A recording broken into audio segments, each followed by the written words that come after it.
Why is this farm bill so important? Why is India a third world country? Why is it such a shithole?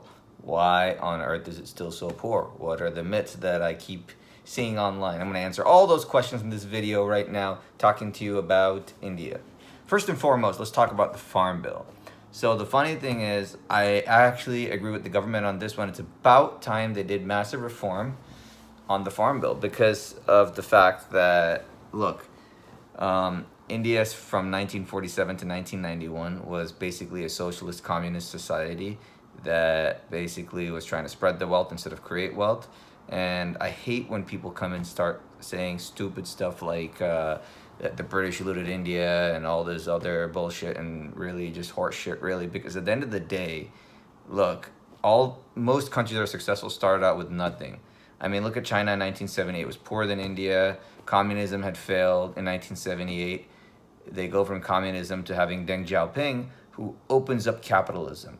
And from 1978 till now, China is probably one of the fastest growing economies on earth. It will take over America soon. It went from virtually nothing to bringing 900 million people out of poverty. I mean, that is a pretty astonishing feat. They have 50 mega cities. They have more freeways than all of the US. They have coast to coast high speed rail. Their per capita GDP is 5 to 6 times that of India. Now, what's so important about this farm bill? It allows more free market capitalism into the agriculture space because 40% of food in India gets wasted. Also, the only people that are against this farm bill are politicians who lose control of their electorate, which basically looks like what dictators do, like Kim Jong-un in North Korea, when he just gives people free food and then he keeps them under control and says North Korea is best Korea. It's the same thing that's happening in India. India has this love affair with socialism and communism. And in fact, India loves communism so much, unlike China, which adopted capitalism. India was forced into adopting capitalism, which is what's really interesting because in 1991, the Soviet Union fell, the only trading partner of India. And India was closed off from the world. It's a closed economy, and they basically were under this thing called license Raj. This is why I always get pissed off when people keep bringing up the same stupid argument, oh, the British looted India and all this other bullshit. It's because from 1947 to 1991, what did you do, bitch? Like, really, what did you do? I mean, from 1947 to 1991, right?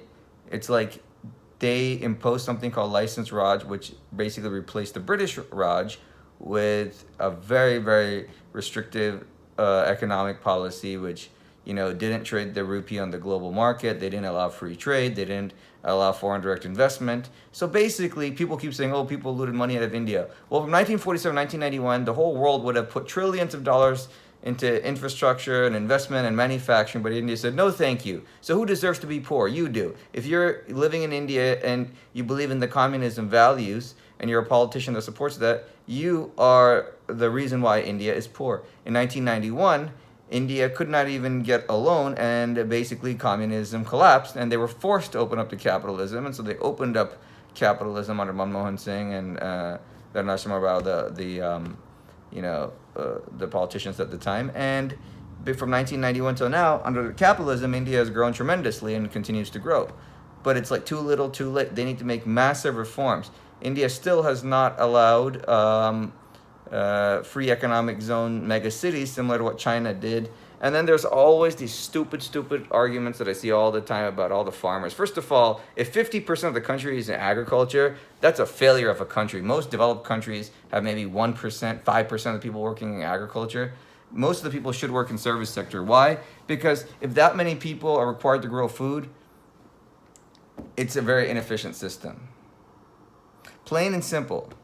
Like, how can it be so inefficient to grow food in India that hundreds of millions of people have to work in agriculture?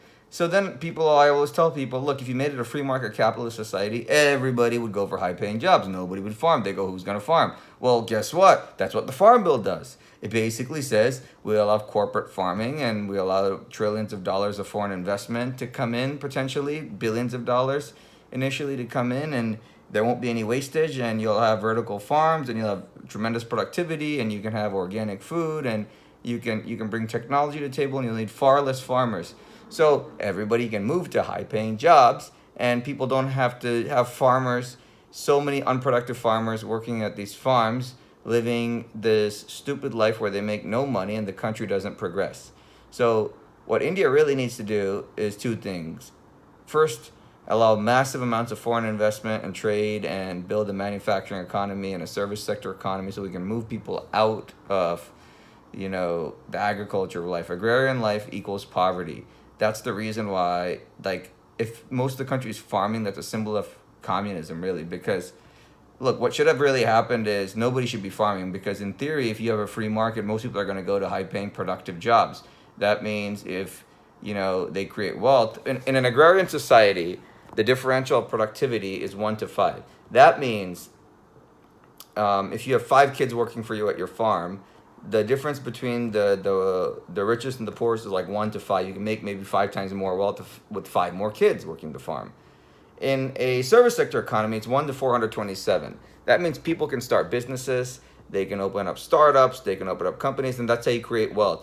When you have people making 100 times the income of a farmer working on a laptop, well, and if you're making a lot of money, who cares if you're farming or not? Who cares if you have food or not? Because you can buy that food from other third world countries. You can import that food, and also you can have corporate farming where you can create organic farm to table, high quality food and fresh produce that's delivered to you, but you're making 100 times more income, and so you'll never starve.